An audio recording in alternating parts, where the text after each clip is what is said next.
Boa tarde, pessoal, alunos queridos, boa tarde, doutor Gabriel. E hoje nós estamos para finalizar a nossa eletiva, Direitos e Cidadania, penso, logo respeito.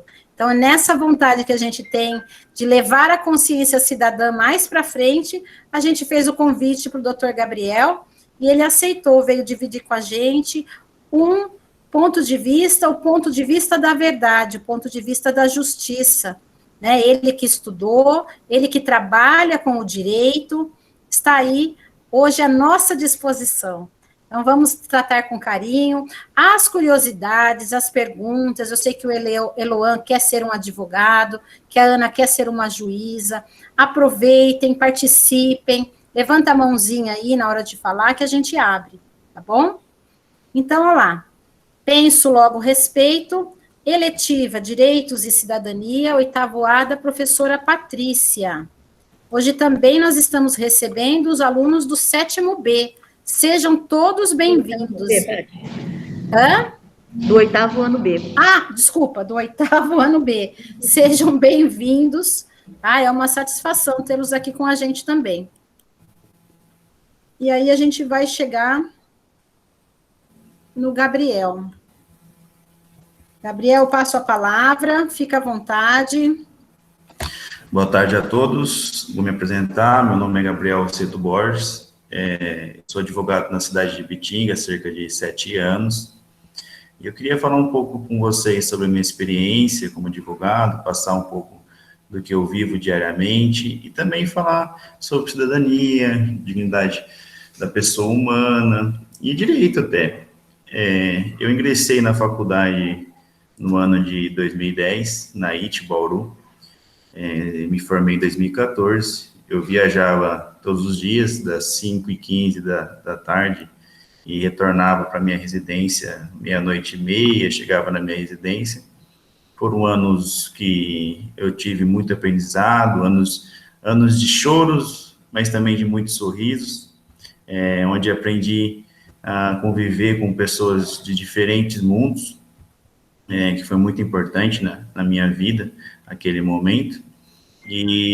Mas a escolha se deu, principalmente porque eu acredito muito na felicidade a longo prazo. Quando eu me vi em dúvidas sobre os cursos que eu queria cursar, cheguei a pensar em agronomia, geografia e direito, eu pensava na felicidade a longo prazo, porque eu conseguia me ver sendo feliz um dia agrônomo, um dia médico, um dia cineasta, um dia qualquer outra profissão, mas eu não conseguia me ver ser feliz 1 ano, 2 anos naquela profissão. E a única profissão que eu conseguia ver isso em mim era dentro do direito, sendo advogado. Por isso que o conselho que eu deixo para vocês é ter esse pensamento a longo prazo, porque é fácil a gente pensar na felicidade de um dia, mas a gente tem que pensar na felicidade diária. É claro que teremos dias bons, dias ruins, mas ao final do dia você tem que sentir que você faz aquilo que lhe faz feliz, que você gosta, que você ama. Então, independente da escolha de vocês, busque sempre aquilo que vocês amem, aquilo que vocês realmente olhem para o seu íntimo e se encaixa, aonde que eu vejo que o melhor cidadão, o melhor profissional é aquele que é feliz, é aquele que trabalha em algo que lhe traz felicidade, independente de recompensa financeira, independente de status, porque a vida, ela é passageira, muito rápido, e a gente tem que buscar a felicidade na maior parte do tempo, e isso também tem que estar dentro do trabalho. Então, esse é o conselho que eu dou na hora que vocês forem fazer a escolha da profissão, buscar a felicidade a longo prazo. Quanto ao direito, no curso foram 5 anos, eu tive diversas matérias, como filosofia, economia, direito do trabalho, direito tributário, práticas, tive palestras durante esses 5 anos, participei do tribunal do júri simulado com com a elaboração de peças e de teses, e foram anos muito produtivos, né? Então, o curso de Direito me deu uma bagagem para mim buscar entender melhor como funciona o Estado, quais são suas funções, quais são os seus deveres, porque o cidadão tem deveres e direitos, mas o Estado também tem direitos e deveres. E isso me dá um conhecimento muito bom através do curso de Direito. Mas o acesso está aí para todos também, né? É importante eu elevar isso, que a informação hoje em dia ela é muito de fácil acesso e todo mundo pode buscar esse conhecimento também de como o Estado funciona, que é o que a gente está fazendo aqui também, que é uma forma de falar um pouquinho sobre o Estado, de trazer para vocês um pouquinho desse conhecimento. Mas basicamente nesse sentido, né? Que eu queria abrir um pouquinho para a pergunta agora, não sei se a Patrícia concorda em relação ao curso de Direito, ou até mesmo sobre a vida profissional, e depois a gente ingressar um pouquinho sobre cidadania e dignidade da pessoa humana. O que você acha, Patrícia? Eu acho que tem uma pergunta subindo aí. Mari, quer fazer uma pergunta?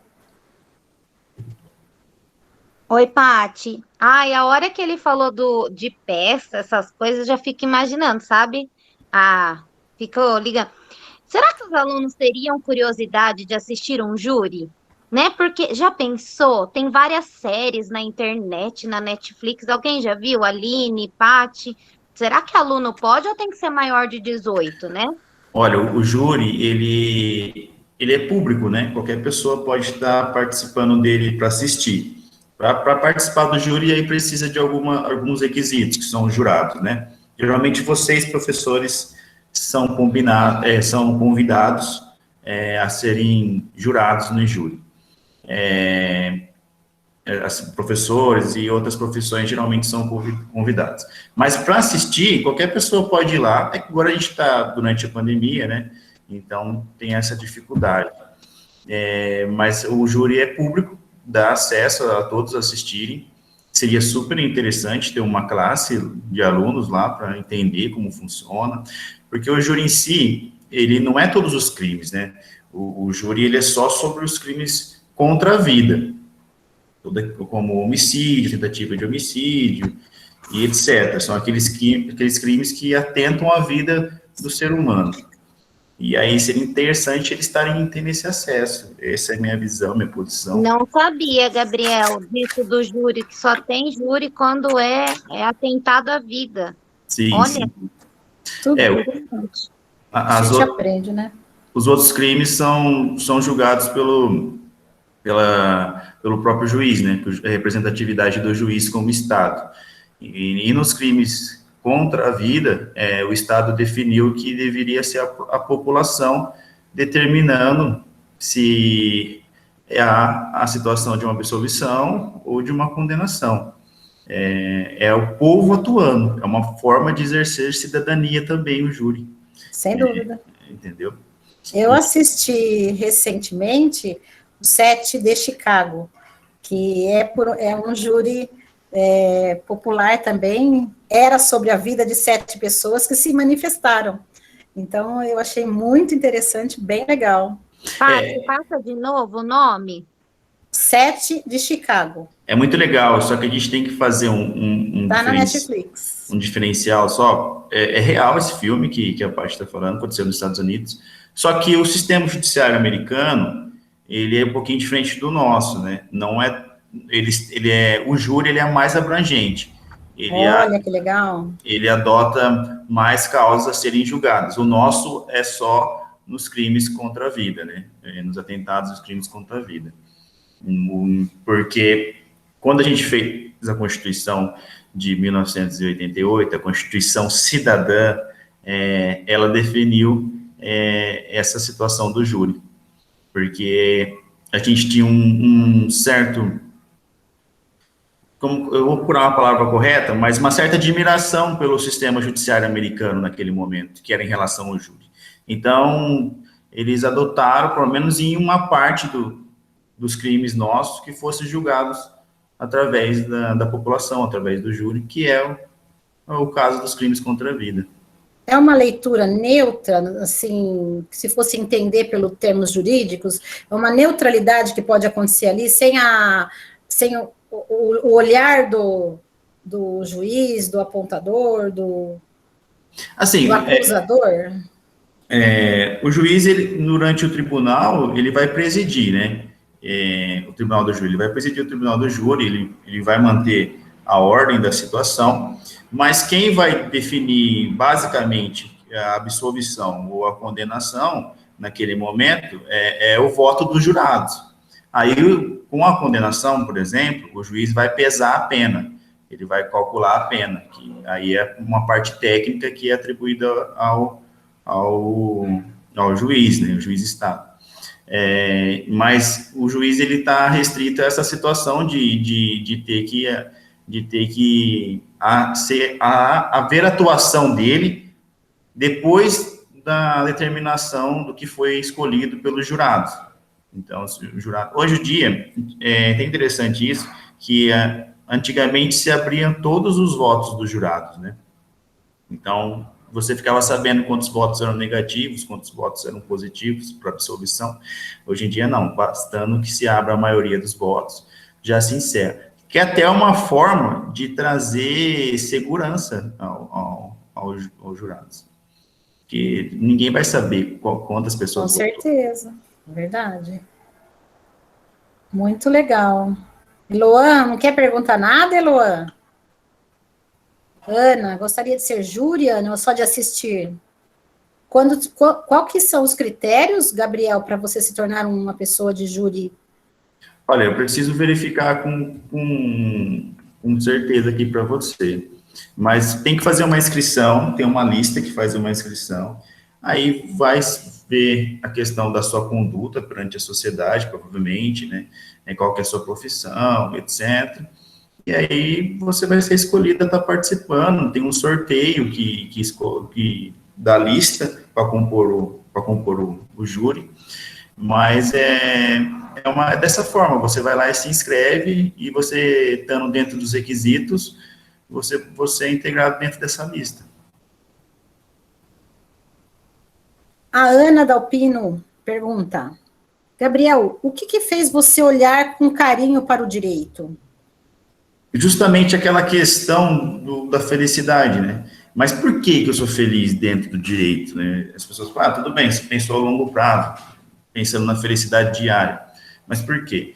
Porque foi quando eu comecei a ver que o direito, o sistema judiciário, a atuação do advogado, é uma forma de combater as injustiças, né, estatais.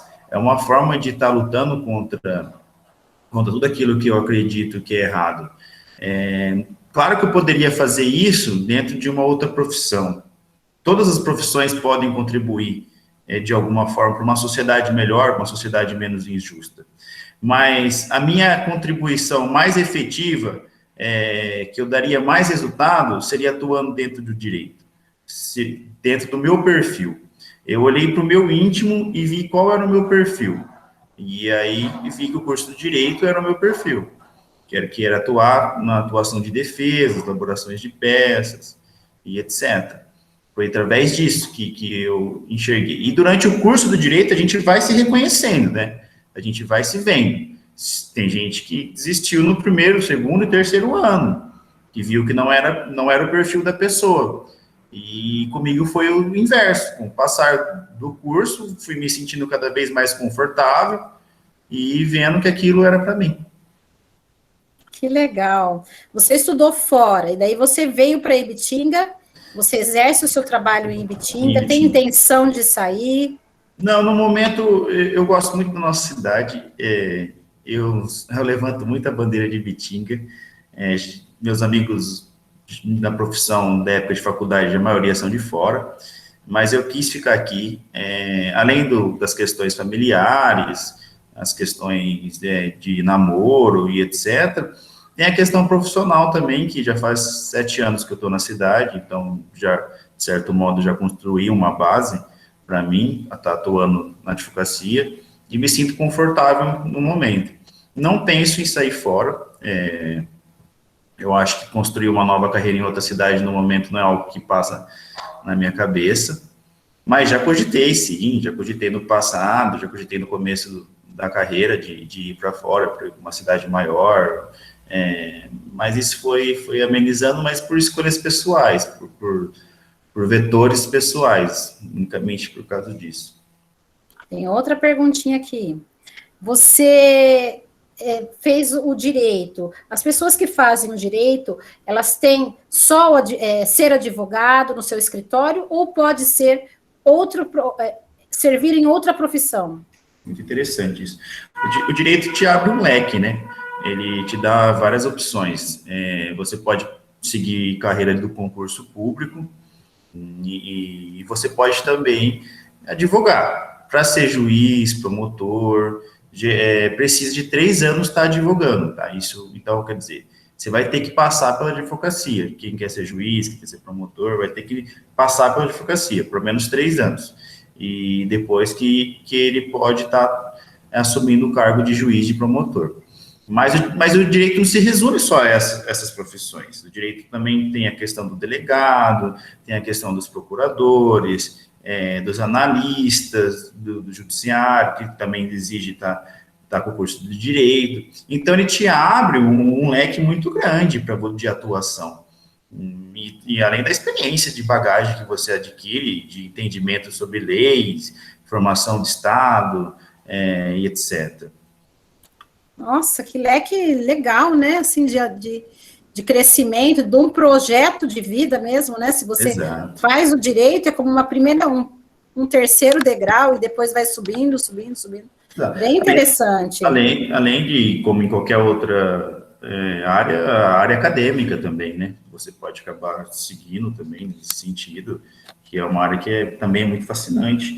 Mas a advocacia pode ser também autônoma, né? Como é o meu caso, de advogar solo, mas também pode ser em grandes escritórios também, né? De atuar com um rendimento mensal. A pessoa é como se fosse um empregado, ela é contratada, ela trabalha com um rendimento mensal dentro daquelas atividades que é atribuída a ela. Então, como eu disse, né, vai muito do perfil de cada um, olhar para o seu perfil e entender qual é o seu perfil e se encaixar dentro daquilo. O meu foi iniciar essa caminhada solo. No início foi muito difícil, né, não vou negar. Foi uma situação que gerou dúvidas também, diante da dificuldade que toda a profissão passa no começo de carreira.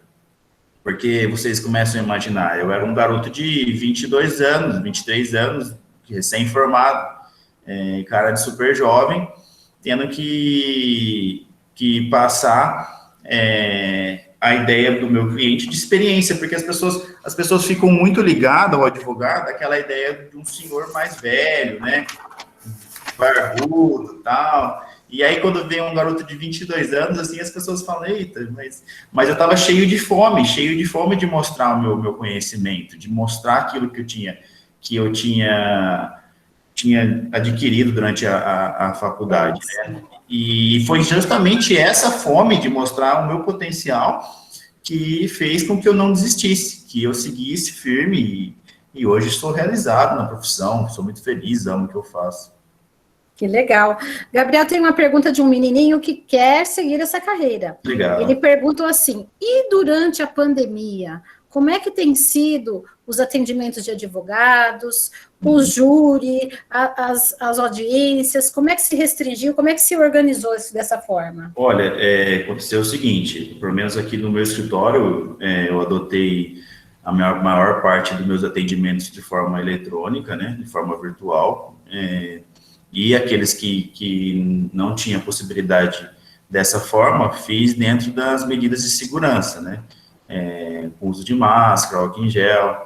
O judiciário, no momento, ele está atuando boa parte das suas audiências de forma virtual também, que é uma coisa que eu, pessoalmente, gosto muito. Eu acho que agiliza, facilita. O advogado não precisa estar saindo do seu escritório, a parte não precisa estar saindo da sua casa. Eu pessoalmente gosto muito, tenho colegas que não gostam, mas eu gosto. Eu acho que é um avanço no judiciário. O judiciário, por um tempo, ficou totalmente fechado, ficou remoto, nunca as coisas remotas, mas com os prazos todos suspensos por um tempo, naquele começo da pandemia, que ficou aumentando muito naquele início, sabe? E ninguém sabia o que fazer exatamente, Exato. né? Não tinha essa opção da internet. Agora continua. Não conhecíamos, né? Agora continua aumentando muito, né, os números da pandemia, mas naquela época deu um salto que, assim, que a gente teve que entender que era uma nova realidade que a gente estava entrando, que era uma nova época, né, que a gente estava vivendo até pouco tempo atrás normal, e aí a gente teve que entender que era uma nova época e entender qual mecanismo a gente ia utilizar nessa nova época. E o judiciário não foi diferente. O judiciário ficou remoto por um bom tempo, o judiciário ficou com os prazos suspensos por um bom tempo, mas a gente depois foi tudo se ajeitando. Hoje, boa parte do judiciário tá de uma forma presencial, né? Se você consegue ir até o fórum hoje em dia, mas com agendamento e de máscara, etc. Mas as audiências estão dando prioridade para o virtual, né? Fiz algumas audiências durante esse tempo, até presencial, mas estava com aquele vidro dividindo as partes, né? Aquele vidro de segurança, máscara, álcool em gel, todo mundo dentro de um distanciamento ok, mas a preferência é que o caminho seja de forma virtual. E eu pessoalmente gosto bastante. Sem dúvida, o custo, né, o gasto é evitado, com certeza. Pessoal, vamos passar para frente. Também teve assim, ó, você lê muito, Gabriel? Isso é muito importante. Para quem pretende cursar o direito, é importante ter esse amor pela leitura, né? Porque o direito, você vai chegar na faculdade com um livro desse tamanho, que é o vade-mecum, e ali é sua base, é o que você vai seguir como base. E é conhecimento. Você vai fazer um curso de medicina, você vai ter que ter o material, né, para fazer a cirurgia, para aprender, etc. O direito, o seu material, é o livrão lá, que você vai ter que... O vade-mecum, claro que tem doutrinas, tem livros de doutrinas, etc., mas o básico é o vade-mecumzão lá, que você vai ler, que você vai ter que se dedicar, se debruçar nele todos os dias, interpretar. E a leitura é algo que é presencial na minha vida todos os dias. Mas também não leio só sobre direito. Também gosto de ler sobre outras coisas. Tem livros que eu gosto, biografia, etc. Ana, nunca faria isso. O que você perguntou? Se ele ia sair daqui, não é?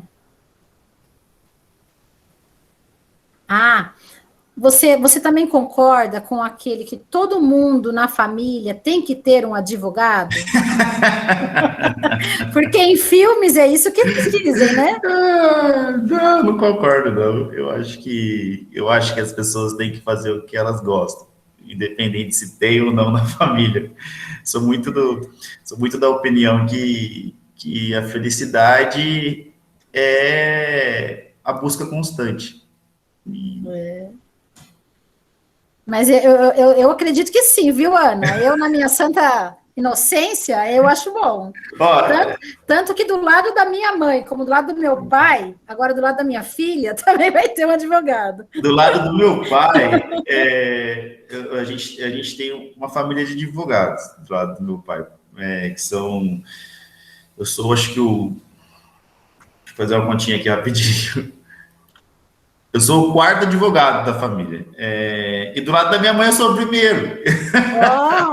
E você se espelhou nesses que você já conhecia, não, Gabriel? Ou não? Também serviram de espelho para mim, de referência. Eles me apoiaram muito durante o curso de Direito. Eu acho que durante a faculdade, a faculdade é algo essencial na nossa vida, assim, quem já cursou, né? Que ela marca muito nós, né? É um carimbo que fica na nossa vida. Você sempre vai lembrar aquele período de faculdade, aquele período de escola, você sempre vai lembrar de algumas coisas de lá. E eu acho que durante o curso eu tive uma rede de apoio muito boa, que me proporcionou muitas coisas boas, que foram meus tios, as minhas tias, que são advogados, foi alguns advogados que eu tenho amizade, mais velhos, que conseguiram me dar uma visão sobre a profissão. E essa rede de apoio é muito importante. Então, eu também aconselho a construir essa rede de apoio, quem decidir cursar direito ou qualquer outro curso, porque é isso que vai trazer para você até uma certa tranquilidade nos momentos de desespero, nos momentos de medo. Gabriel, era o sonho da sua mãe? A sua família te apoia nessa sua escolha profissional? Sim, sim. A minha mãe sempre me apoiou bastante em relação ao direito. O meu pai, ele sempre me deixou muito livre, assim, para escolher a área que eu quisesse, né? Mas a minha mãe sempre tentou me cativar um pouco pelo direito, assim. Eu acho que é o perfil dela. E ela por ter começado a fazer o curso de Direito e infelizmente ela não conseguiu concluir, porque ela acabou engravidando, enfim, etc., ela acabou também transferindo essa vontade para mim, mas de uma forma muito livre, sabe? Sem aquela pressão, aquela coisa de empurrar. Não, mas jogar a ideia de uma forma carinhosa, de uma forma que te cativa. E ela fez isso, e eu agradeço ela por isso. Que legal. Foi muito interessante. A professora Aline diz assim: em casa eu incentivei muito a minha irmã a cursar, e hoje ela está no último ano. Tem muita possibilidade de intercâmbios na área? Tem sim. A gente sabe que os intercâmbios estudantis diminuiu um pouquinho, né? Por inúmeros fatores que nós temos conhecimento.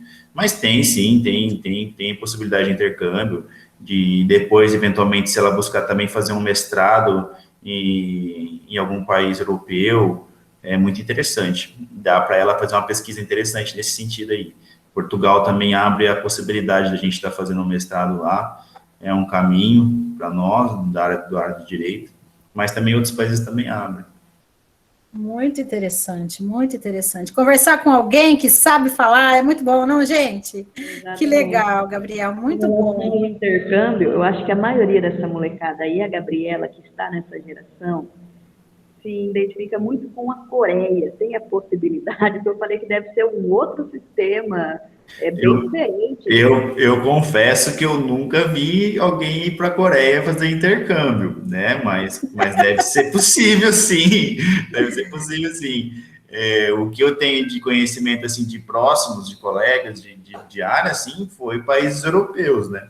Mas eu acredito que dá para ela pesquisar, sim, mas ela vai ter que, talvez, ter um conhecimento profundo da língua, né? Da escrita, né? Para tá atuando lá, para estar fazendo esse intercâmbio lá. Ela foi bem longe, né, na coisa assim, ela quis atravessar muitos quilômetros. E também, ó, eu não posso menosprezar, mas o intercâmbio na América do Sul também é muito bom. Ele é muito bem falado na Argentina, tá? No Peru, temos ótimas universidades lá também. Olha que legal essa pergunta, Gabriel. Normalmente, vocês são muito chiques, né? Tá sempre muito bem vestidos. E pode usar brinco? Pode ter tatuagem? Pode sim. Desde que esteja coberta, né? Não. Não? Não. O advogado pode ter tatuagem, o advogado pode ter brinco, isso não interfere em nada. O que acontece? Você não pode chegar sem uma roupa formal para fazer uma audiência. Essa questão formal, esse formalismo ainda é muito presente dentro do judiciário. Então, você vai ter que provavelmente chegar com uma roupa social, né? No mínimo, uma camisa social. É sempre bom você estar de terno, né? Dentro do fórum, porque ali é o ambiente. O ambiente é esse, mas não tem problema nenhum o advogado ter tatuagem, juiz ter tatuagem, promotor ter tatuagem, não tem problema nenhum. Ter brinco, não tem problema nenhum. Gente, isso aí é mito, não é verdade. Que legal, tá vendo, gente? Pode ser a gente também dentro do direito. Sim. E essa questão de formalismo do advogado muito formal, também levanta a bandeira um pouco contrário. Eu gosto também de estar de chinelo nos momentos meus de lazer, de estar com a camisa do Corinthians. Opa!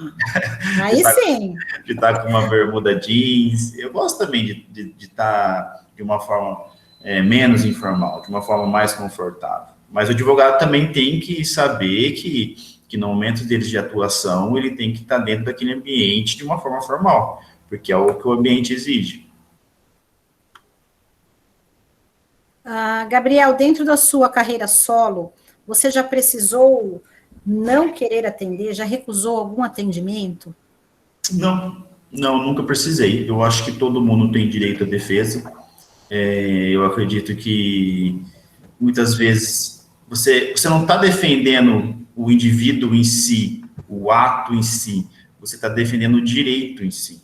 É isso que as pessoas têm que lembrar. E o advogado, ele é importante justamente por causa disso, dele conseguir levantar o que é o direito do cliente dele, para que esse direito não seja desrespeitado. Então, nunca tive nenhum problema. Eu acho que todo mundo tem direito à defesa, todo mundo tem direito a ser ouvido. Essa é a minha posição. Legal. Você tem secretário ou você mesmo atende, você mesmo agenda? Não, sou eu. Uhum, é solo mesmo. Solo. Legal, Gabriel. Se quiser seguir para a próxima rodada aí, que já é o assunto da nossa eletiva, fica à vontade. Vamos falar um pouquinho sobre cidadania, né? Eu vi um vídeo recente, assim, sobre isso, que o rapaz dizia basicamente o seguinte, não sei se vocês chegaram a ver esse vídeo, que seria legal a gente começar a pensar em cidadania sem ter cidadania. Global. Então, assim, e se a gente não tivesse cidadania? Como seria? A gente só teria deveres. A gente só teria deveres, não teríamos direito a nada. Teríamos que só fazer o que nos mandassem. Já começa por aí, né? A cidadania no Brasil, ela tem como um marco principal a Constituição Cidadã de 1988, onde a gente encerra um período e começa um novo período democrático, que ela que dá marco ao que a gente vive hoje. A nossa Constituição, ela tem cerca de... Ela é novinha, viu? Se a gente pensar que foi em 88, ela tem... Vou fazer a continha aqui que eu não sou bom de matemática, hein? Tem quase 88, 98, 2008, 31 18, anos. Ela tem 31 anos, seria isso? Exatamente. 31 anos. 33. 18 para 21, Olha, eu falei que eu não sou bom de matemática. 33 anos. Ela é super jovem. Verdade. Ela é super jovem, ela é de agora. Entendeu? O que é 33 anos dentro de história? Tem algum professor de história aqui? Acredito que não. 33 Imagina, são séculos, são não sei quantos mil anos para poder acontecer as coisas, não é mesmo? 33 anos é um piscar de olho na história. Na linha do tempo aí, realmente. Nada, entendeu? Enfim, mas ela é muito admirada pelos outros países da nossa Constituição, justamente porque ela traz essa questão de cidadania. Eu queria ler para vocês que ela cita claramente a cidadania dentro da Constituição, tá? Logo no seu primeiro artigo. Deixa eu abrir aqui para vocês, um minutinho.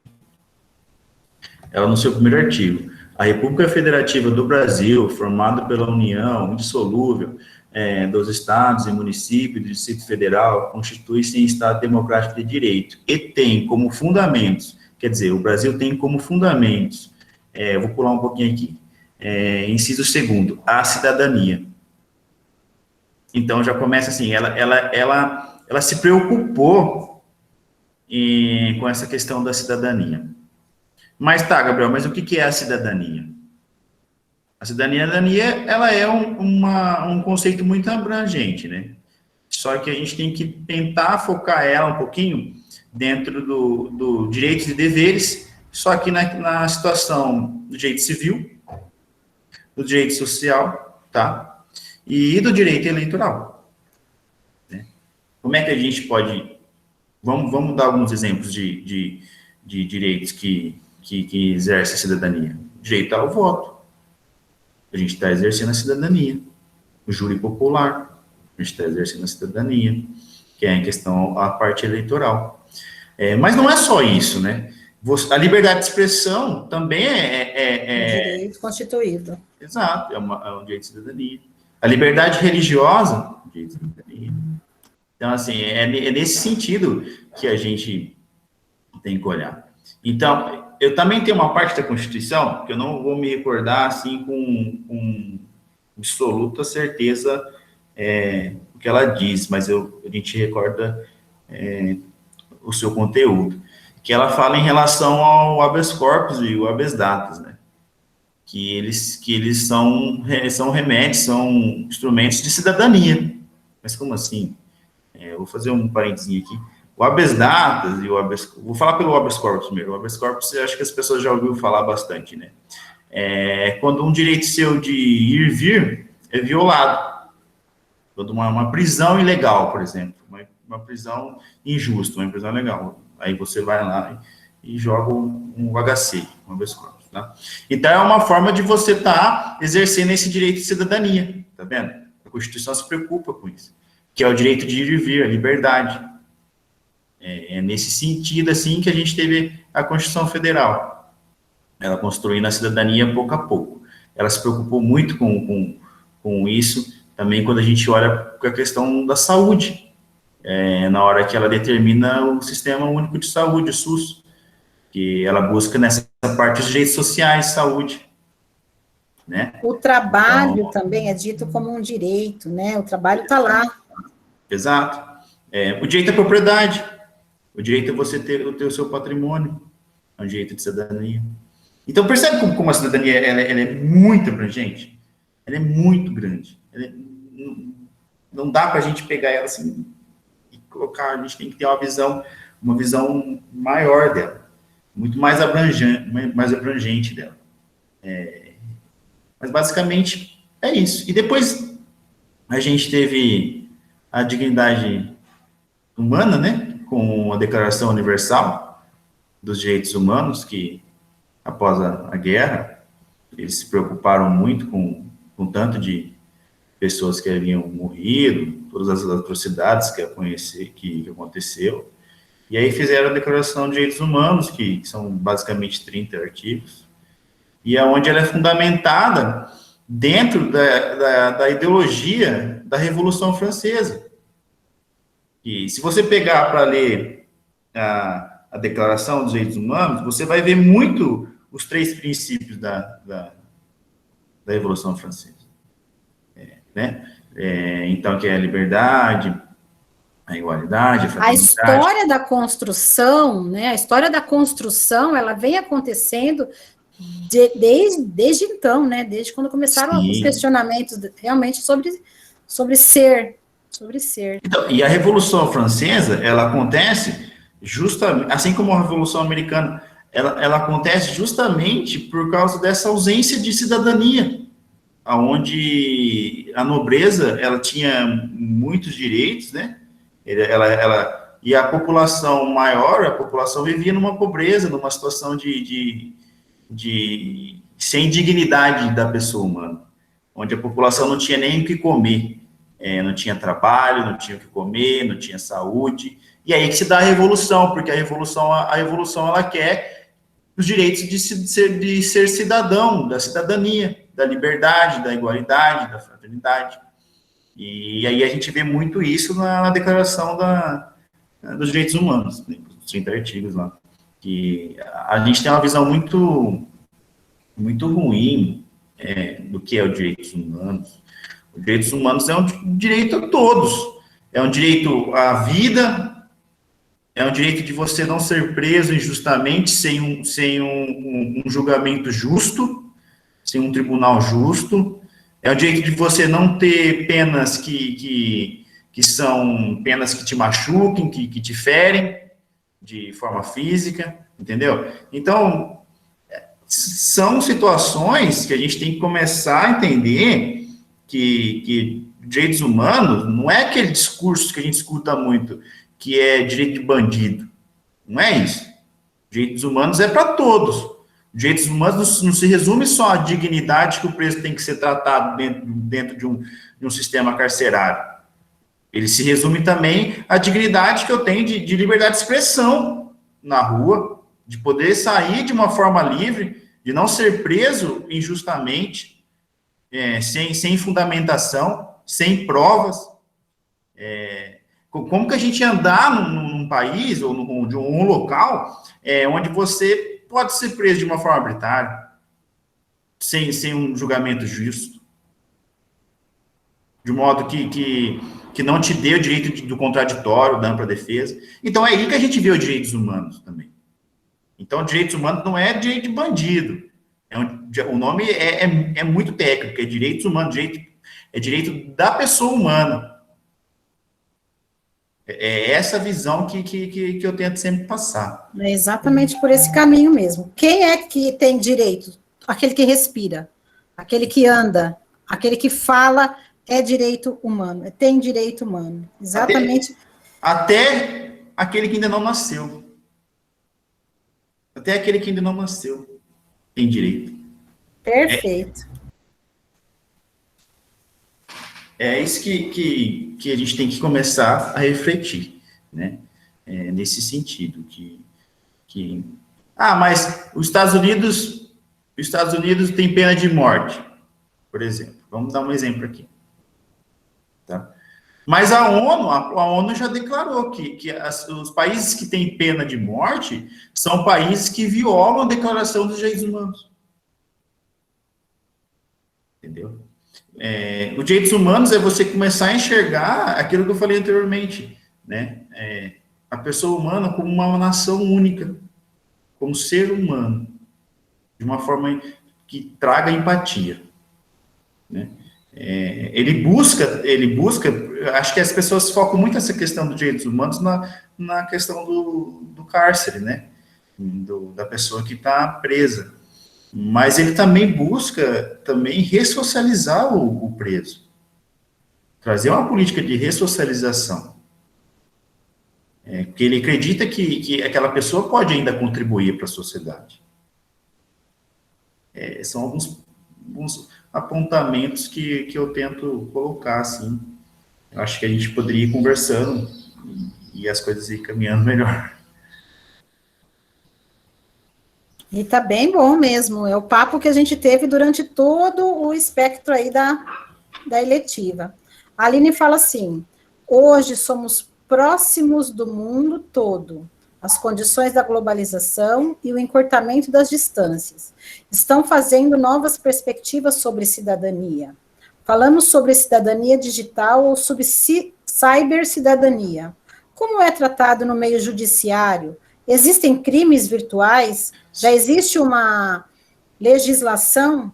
Já existe sim. Existem os crimes cibernéticos, os crimes virtuais, né? É muito importante. A gente até dá uma olhadinha sobre o que a lei determina nesse sentido, tá? Mas as pessoas têm que entender que a internet não é terra sem lei. As pessoas acreditam que isso aqui, ó, essa tela aqui, é uma tela de proteção. Não é. Não é. Tudo que a pessoa... Oi? Todo comentário que eu faço que incita ódio, violência, tudo que eu vou me responsabilizar por tudo que eu compartilhar, né? Exatamente.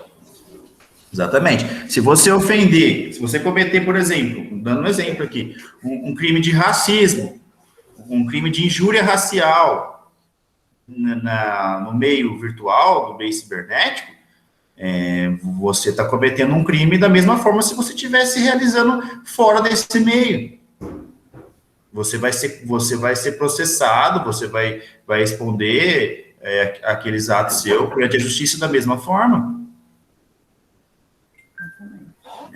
Você cometeu uma injúria racial, você cometeu uma difamação pelos meios cibernéticos, você está praticando o crime da mesma forma.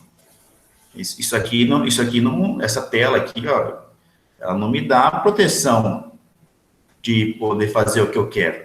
Pelo contrário, eu tenho que ser muito responsável por aquilo que eu faço aqui dentro. Gabriel, e o compartilhamento de fotos de acidentes, fotos de... a própria fake news, o próprio passar para frente, isso responsabiliza quem? Ou ainda não conseguimos rastrear para saber quem seria o responsável? Compartilhar fotos de acidentes, de pessoas falecidas é crime, né? É 212 do Código Penal. E independente se você recebeu aquilo, se você passar para frente, você também está cometendo crime. Então, as pessoas têm que tomar cuidado nesse sentido, né? Aí vai haver uma investigação, vai haver toda uma situação para ver o que houve naquela situação, mas o 212 do Código Penal, ele determina essa situação como criminosa. Deixa eu só ler aqui para vocês o que fala o artigo, tá? Rapidinho.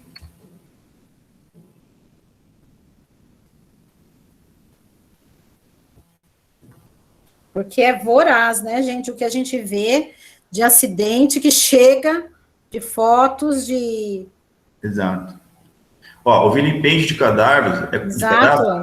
O vilipêndio de cadáveres é considerado crime contra o respeito aos mortos, previsto no artigo 212, tá? A detenção é de 1 a 3 anos. Então, é isso que as pessoas têm que começar a olhar. Que a gente viu muito isso recentemente, né? Sim. A Ana comentou agora, né? Então, as pessoas que compartilhar, como que fica isso em termos de jornalismo? Eles têm o dever de informar? Tudo tem que ser equiparado. O sensacionalismo já cai no crime. Tem que ser equilibrado, né? O direito do jornalista estar expressando a informação também não pode ser de uma forma desrespeitosa aos direitos individuais. Então, tem que haver o equilíbrio, né? O direito à informação também não é uma proteção irrestrita a qualquer coisa. Ele pode divulgar qualquer imagem, pode fazer qualquer coisa. Por isso que, geralmente, até eles colocam um velado em cima, né? Não sei dizer se você quer ver a foto, você abre. A palavra técnica, assim, né? Então tem que tomar cuidado. Que é essa questão também. Essa questão do sensacionalismo pode também trazer prejuízo, eventualmente. Sim. Muito legal, muito interessante, né? Os assuntos, eu estou achando que eu vou acabar com esse negócio de dar aula e vou estudar direito, que eu estou apaixonada aí pelo tema. E é isso que move mesmo, né? O que a gente pode fazer de melhor? Você aí no direito, as professoras aqui na tentativa de conscientizar e levar essa mensagem de um mundo melhor, que realmente vai ser melhor se eu tomar o meu papel como cidadão. A Ana coloca isso no podcast dela. O que você está fazendo para tornar o mundo melhor? Então, desculpa te interromper. Não, pode falar. E cidadania é exatamente isso, né? Você tem o dever de não ficar de uma forma desrespeitosa divulgando fotos de cadáveres. É o dever de respeitar o outro. É o seu dever, entendeu? Assim como, eventualmente, a família pode até pleitear uma indenização, né? Porque houve até a violação do direito de imagem daquelas pessoas que possam ter sofrido esse desrespeito, né?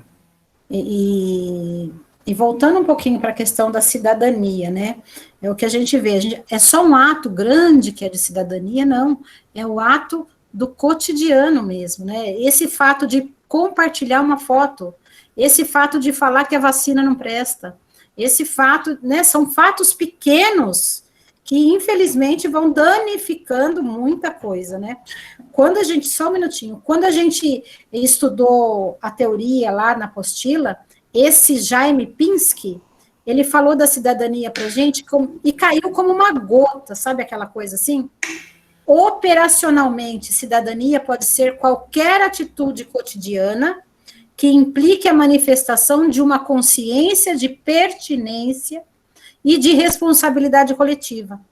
Então, nesse sentido, exercer a cidadania tanto é votar, como não empocalhar a cidade, respeitar o pedestre nas faixas de trânsito, controlar a emissão de ruídos, jogar papel de bala embaixo da carteira da escola, riscar a porta do banheiro da escola, e aí vai, né? As atitudes do cotidiano são muitas, né? Muito interessante. A cidadania, basicamente, também é buscar o bem comum, né? A gente buscar ter essa mentalidade coletiva, né?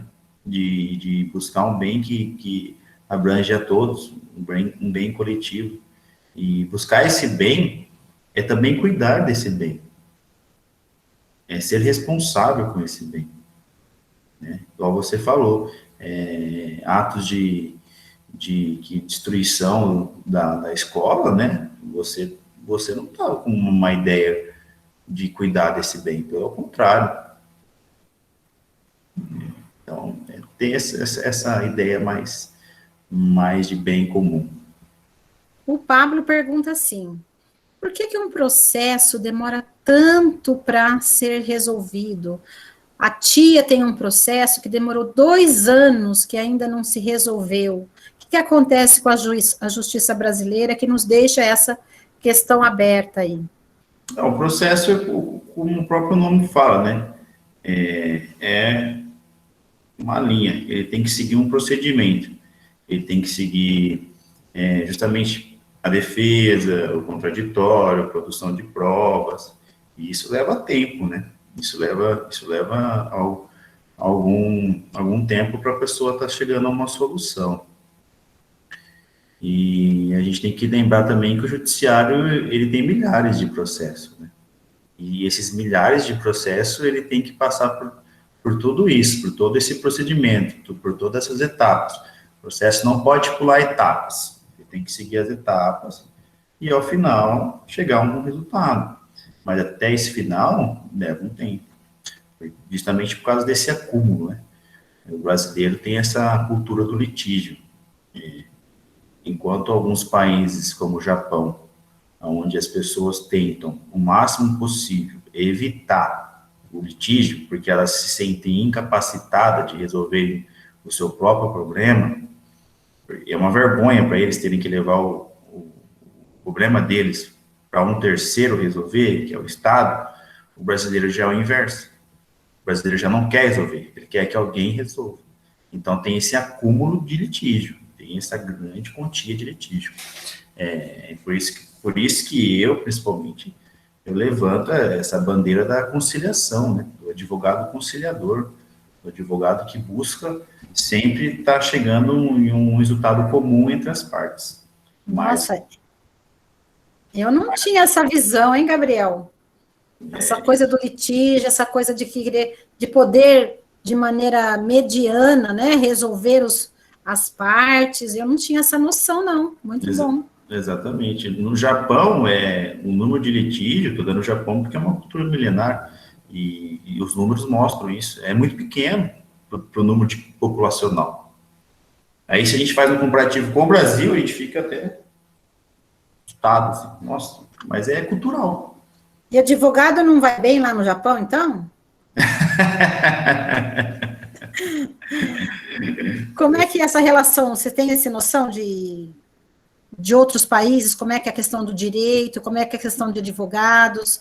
Que tem os crimes em outras, né? Em outras regiões, em outros lugares. A gente tem um pouquinho de noção desse direito comparado, sim, tá? Tem profissionais que são especializados nessa área, desse direito comparado, mas não são todos, e o mais importante para o advogado é tentar dominar o legislativo, as normas do seu país, né? Então, a questão legislativa do seu país. Esse é o mais importante. Mas a gente tem, sim, uma base, sim, a gente aprende essa base um pouco durante a faculdade, de fazer esse direito comparado, e é muito legal. A gente tem alguns avanços de alguns... Porque tudo é meio que uma onda, né? A gente começa a perceber avanços em algum país que uma hora vai chegar na gente, né? E o inverso também acontece. né? A gente começa também a trazer avanços, que uma hora vai chegar neles. Por exemplo, o casamento um afetivo. As pessoas recentemente tiveram esse direito nos Estados Unidos e ficaram muito contentes, deu repercussão mundial, mas o Brasil, ó, faz tempo, gente, que a gente já pode, que as pessoas já podem, já está regulamentado isso. Então, eu acho que quando a gente olha para o direito nacional, nosso, direito, uma aplicação dele, a gente tem que ter muito orgulho, a gente tem um direito muito, muito evoluído em muitas partes, tá? Muitos países vêm até nós por entender que a gente tem um direito avançado. Bom, esse olhar holístico da coisa, né? Essa coisa assim de entender o além mesmo do fato escrito, do artigo escrito. Essa facilidade de leitura que leva a sua interpretação assim, né, Gabriel? Sim. Infelizmente, a mesma lei, ela tem outros tipos de interpretação, não acontece isso? Acontece. Acontece sim, de você interpretar de uma forma e o seu colega interpretar de outra, né? E até dentro do judiciário também, né? Por isso que a gente tem as jurisprudências, né? As jurisprudências são os julgados, que nos dá um norte de qual é o entendimento dos tribunais em relação àquela questão. Justamente por o fato da lei trazer várias interpretações. E aí o judiciário começa a apresentar qual que é a posição dele através do julgamento desses tribunais, né? De súmulas, etc. Gentes, eu estou amando, nós estamos chegando aí numa reta final, nos 15 minutos de encerramento. Perguntem, participem, porque não vai ser fácil outra vez, não, hein? Só fazer um parênteses? Claro. Sobre a evolução do nosso jeito, o ECA, por exemplo, o nosso Estatuto da Criança e do Adolescente, ele é muito bom. Ele é motivo de exemplo para os outros países, né? De como a gente se preocupa com a criança e com o adolescente. Alguns países não têm uma norma regulamentadora voltada só para a criança e para o adolescente. Justamente porque a Constituição Federal vê a criança e o adolescente como futuro, né? Cuidar do futuro. Você cuidar do adolescente, você cuidar da criança, você está cuidando do futuro do seu país. E a Constituição nossa cidadã se preocupou com isso, se preocupou com essa situação. Então, reitero, a gente tem que ter muito orgulho do nosso direito. O nosso direito é muito evoluído. A nossa sociedade que não é diferente. Mas o nosso direito é muito evoluído. Claro que existem situações que a gente pode evoluir mais. Temos leis que podemos evoluir mais, mas leva tempo, né? Um passo de cada vez.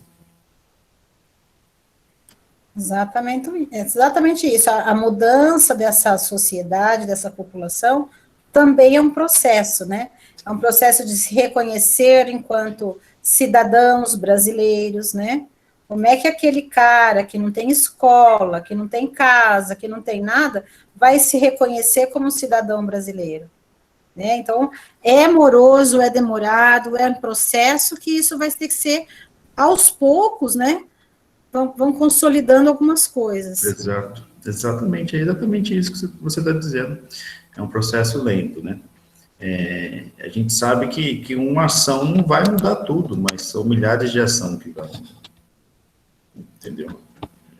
É dessa forma.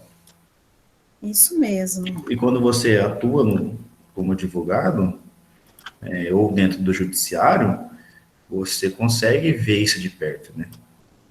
Você enxerga isso de perto. Você enxerga a pobreza de perto, você vê.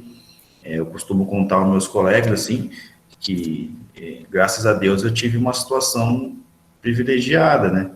De poder, meus pais pagarem uma faculdade, de me darem uma condição de estudo. Então, eu via muito a pobreza de longe. Eu sabia que a pobreza existia. Mas você vê a pobreza de perto, eu só vi depois que eu comecei a advogar. Que eu vi a pobreza de perto, que eu tive contato, que foi palpável para mim.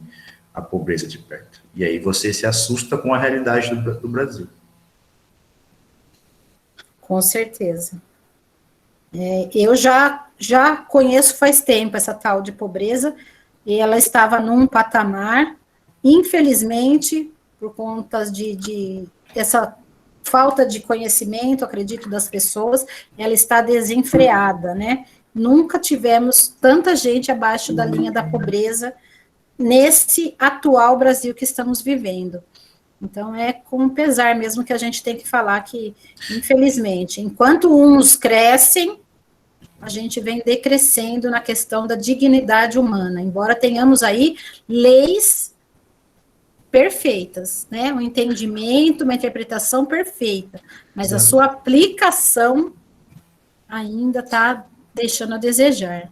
Ainda sobre a pobreza, se a gente parar para pensar, a Constituição Federal, em seu artigo 3º, estou com ele aberto aqui, ele diz que os objetivos fundamentais do Brasil, em seu inciso 3º, é erradicar a pobreza. Então, assim, ela se preocupou com isso também, né? Faz 33 anos que isso vem sendo, né, pensado. Erradicar a pobreza e a marginalização e reduzir as desigualdades sociais e regionais. É assim que a Constituição define. E a Constituição, ela é a nossa carta magna, é a nossa carta magna. Ela é a nossa norma maior. Não existe norma no Brasil maior que ela. Na hierarquia das normas, ela está no topo. Ela que define o que o Estado tem que fazer, o que os governantes têm que buscar. E, então, culpar a lei antes de culpar a sociedade, para mim, não é o caminho. Porque os nossos governantes são reflexos da nossa sociedade. Exatamente, isso. Preocupante. A Aline vai terminar assim, a Aline falando. Eu acho que o advogado Gabriel também deve ser como obstáculo, um fenômeno que vem crescendo. Acho que deve ter como obstáculo um fenômeno que vem crescendo hoje em dia. Hoje, todo mundo opina sem conhecimento e não respeitam o profissional, sua formação e também as experiências que acumulou com o trabalho. Então, é exatamente essa falta de reconhecimento, né? A gente, eu acho que todos os profissionais, você deve sentir isso também. Também, assim como o médico sente, como vocês, professores, sentem, como o dentista sente, de as pessoas sem conhecimento da área desvirtuarem uma informação e isso trazer inúmeros prejuízos para a sociedade. A gente pode ver isso diariamente, né? Então, eu sinto bastante isso. Mas eu sou muito favorável da liberdade de expressão, mas eu acho que a liberdade de expressão tem que ser responsável. Responsável. A gente tem que ter uma liberdade de expressão responsável, não basta ir falando qualquer coisa. A gente tem que buscar informações sobre o que a gente está falando. Saber se aquilo é real, se não é real. Porque uma informação mentirosa, ela pode trazer muito prejuízo, né? E tem um filme que é muito interessante, mas ele chama, se não me engano, chama O Padre, enfim. Que ele fala, tem uma passagem lá que ele fala muito sobre uma situação da mentira, né, da fofoca. Que ele joga um travesseiro e tem várias penas, né, e ele joga para cima. E o travesseiro estava lá, tudo junto, em formato, né. E ele faz o seguinte comparativo, né, que a fofoca é como aquelas penas. Não adianta você tentar desfazer. Ela vai se perder no tempo e você não sabe até onde ela vai chegar. E eu faço esse comparativo justamente com a responsabilidade de informação. A gente tem que ser responsável com aquilo que a gente passa. Porque a gente não sabe até onde isso vai chegar, o que isso vai gerar, o que isso vai trazer. Não tem como depois recolher. Aquilo foi jogado. E aquilo vai dar frutos, bons ou ruins. Então, é muito importante a gente ter a liberdade de expressão de uma forma responsável. Exatamente isso, né? Acho que é a palavra que vai ficar de final aí. O tal do responsável, o tal de se responsabilizar por aquilo que eu faço. O que eu posto, o que eu compartilho, o que eu propago através das minhas falas, é bem por aí mesmo. A responsabilidade. Eu gostaria de estar na pele de alguém que eu estou falando, né? De alguém que eu estou fazendo uma fofoca, seria eu o motivo da fofoca, então é realmente a questão da responsabilidade, sentir-se com empatia no lugar do outro, para poder, assim, evitar o máximo de estrago na vida dos outros e na nossa também, né? Exatamente. E fechando... Oi, pode falar. Trazer informações é exercer a cidadania. Trazer informações falsas não é exercer cidadania. Até porque as fake news são consideradas violações criminais, né? Existe já uma lei, existe uma determinação nesse sentido, né? Então, a gente tem que tomar cuidado. A gente tem que ser responsável com aquilo que a gente prega. Exatamente. A Bárbara fala, não faça para os outros o que você não gostaria que fizessem com você. E é assim mesmo, a gente vai fechando aí a nossa reflexão dessa aula tão importante hoje, agradecendo a professora Aline, que juntou aí na proposta do trabalho, agradecendo os alunos do 8º A, que foram maravilhosos em cada encontro, as devolutivas em podcast, parabéns para todos que fizeram, e quem não fez, precisar de uma ajudinha para fazer, estou à disposição, tá? Gabriel, suas palavras finais, depois dessa aula de cidadania e advocacia e direito. Gente, eu queria agradecer o convite, eu estou muito honrado pelo convite, queria agradecer a Patrícia muito pelo convite, queria agradecer a todos que estiveram aqui nesse momento, escutando. Minhas palavras finais de fechamento são sempre as mesmas, para que vocês busquem sempre aquilo que realmente for a sua vocação, o seu propósito de vida, o que lhe traga felicidade, para que vocês busquem sempre amar aquilo que vocês fazem, independente do que for. Independente, não existe profissão maior, profissão menor. Esqueçam disso, todas as profissões são importantes. Todas as profissões têm seus valores. E ame aquilo que vocês forem fazer. Tá? E sejam cidadãos, exerçam seus direitos de cidadania, sejam responsáveis, vocês são o futuro nosso. A minha geração não é mais o futuro, mas a geração de vocês é o futuro. Então, dependemos de cada um. Oi. Perfeito. Gente, vamos abrir as câmeras, eu vou parar a apresentação da tela, todo mundo pode abrir a câmera para a gente tirar uma foto final, finalizando essa eletiva aí do coração, essa eletiva que levantou aí as nossas curiosidades, a nossa vontade de aprender, de saber como estar nesse mundo doido, né? Nesse mundo doido. A gente escuta tanta fake news, né, Aline? E como, né? Compromete aí a integridade das pessoas, pode colocar em risco tudo que a gente tem, tudo que a gente construiu até hoje, né? Exatamente. Pronto, agora eu tô com câmera. Isso, Pablo. Onde você tá, Pablo? Eu tava no PC, agora eu tô no celular.